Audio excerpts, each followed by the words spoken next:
Welcome to Addicted to Truth. The truth shall set you free, but it will piss you off first. Today's topic is about what is your value. Your value gives you power. You cannot have power without having a source. The source is more important than the resource. God is the source, and material things are the resource. Most of us worship the resource rather than the source. The reason we hate ESCOM so much during the load shedding phase is because we feel powerless. It is because our source has been cut off. We can't cook, we can't drive, we can't use our computers. In order for there to be power, you have to understand the importance of relationships.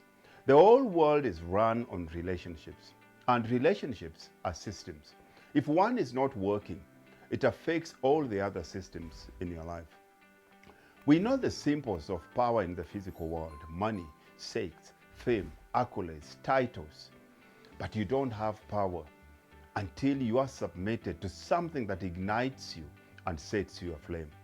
In order to succeed in this world, you need to set your soul on fire and let the flames burn your destructors. It is in fact impossible to expect the woman in your life to submit to you if she has never seen you submit. Spiritually, it is the obligation of the female to submit to her man. And remember, only her man, not every man. And only if the man is openly submitted to his maker, which is God. Most of us are having trouble keeping the light on because we are unplugged from the source. And that's why, as I say, ESCOM sucks. When you unplugged this light from the source, and every time it happens, we always still have the mechanisms of the bulb, the switch, but there is no current, no fire. The wiring infrastructure is still intact, but no current flowing through it. Nothing changes, but no power.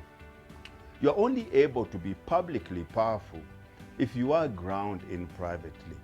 Then automatically you cannot talk about power without talking about the biggest source of power in the world, who is the creator of the world, the King of Kings, God himself. God is the source from which the power emanates. God himself is power. So having his presence in your life becomes powerful. Once you are hooked up into him, that power is manifested in multiplicity of ways, physically in your life, health, money, and all those kind of things. The power from God is never to be used or cause social injustice, but purely to become who God intended you to be. God gives you purpose, but it is your assignment to find it in the living life. Most of us men have turned chasing women into our purpose. The truth is that if you are busy chasing women, you will miss out on your purpose. But if you chase purpose, the women will chase you instead, because that is what you were created for. If you're not hooked up to anything privately, then your public life becomes a facade. Have you noticed how many famous people turn to drugs, failing relationships, alcoholism, suicide, sex to cope with life? Because success without God, my friend, is not success at all. Success without God is failure.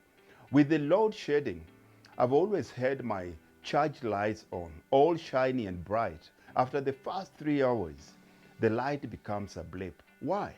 It's because all the shiny it is, but it's not been plugged into a source.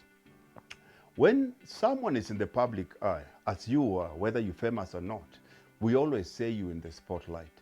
Who is more powerful? Is it the one in the spotlight or the one holding the spotlight? Because most of us worship people in the spotlight. We forget that the one holding the spotlight is the real power, because the one holding the spotlight has the power to shift and shine the light on someone else. And most of the people that we focus on in the spotlight that we worship, we forget that it's God that is behind them as the source. If you want everlasting light, get plugged into the real source. Be born again, reconnect with God again.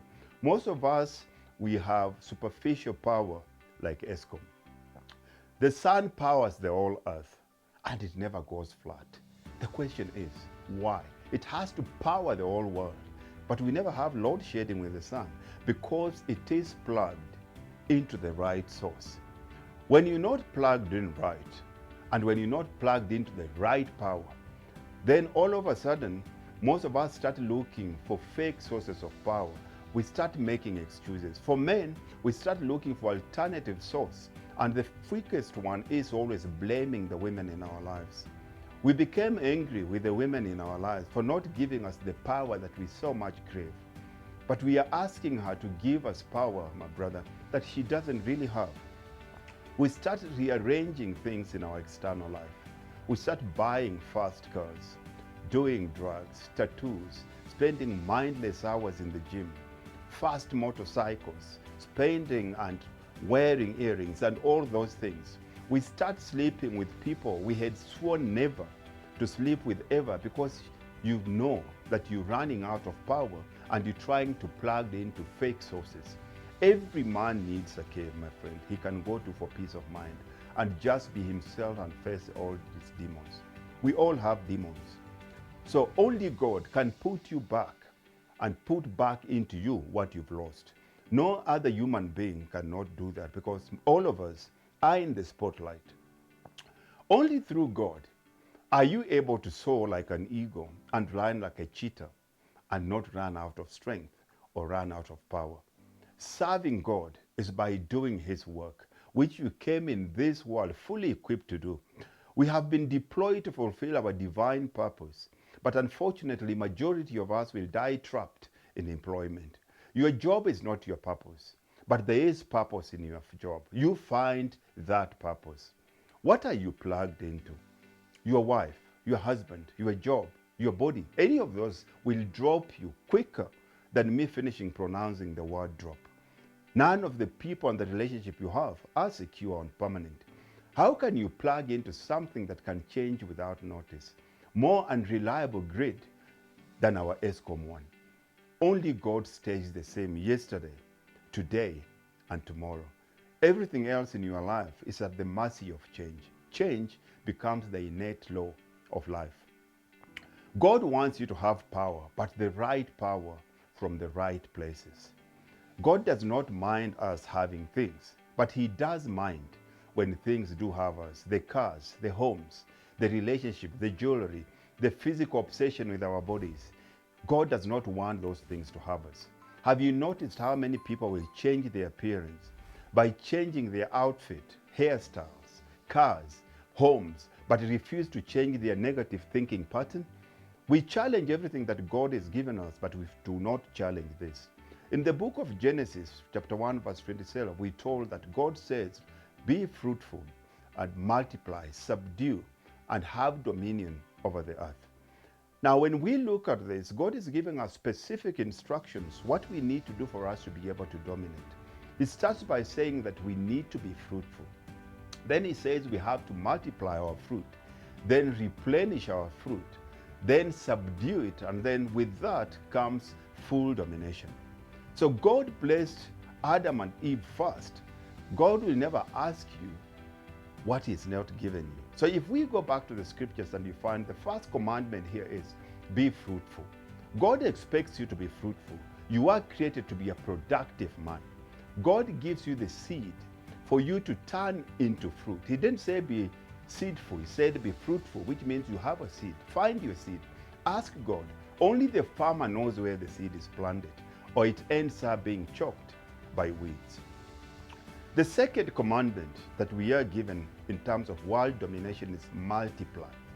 Whatever they have placed in you, it has to be multiplied. Do what you are good at 1,000 times, or do it 1,000 rather than doing 1,000 things. By multiplying whatever you're good at, it replenishes whatever you lost during your multiplication time.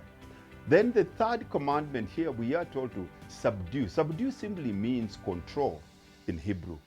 Whatever it is that you are struggling with, be it poverty, obesity, relationship, you have to conquer that first. You have to subdue that first. Most of us try to conquer things before conquering ourselves. Just remember that self-domination, self-mastery is the first rule of world domination. Know thyself, brother. Because the first thing you need to control is not your partner, your kids, or your work colleagues. The first thing you need to learn to control, it's you.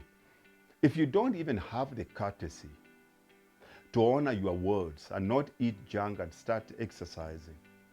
Why do you want God to grant your wishes and you're such a liar that cannot be trusted? When you don't keep your word, you suffer from what we call spiritual AIDS, pure immunity from not wearing the whole armor of God. And when you suffer from spiritual immunity, from not keeping your word, spiritual AIDS, you catch everything that comes your way. So my advice to you is this: let go and let God.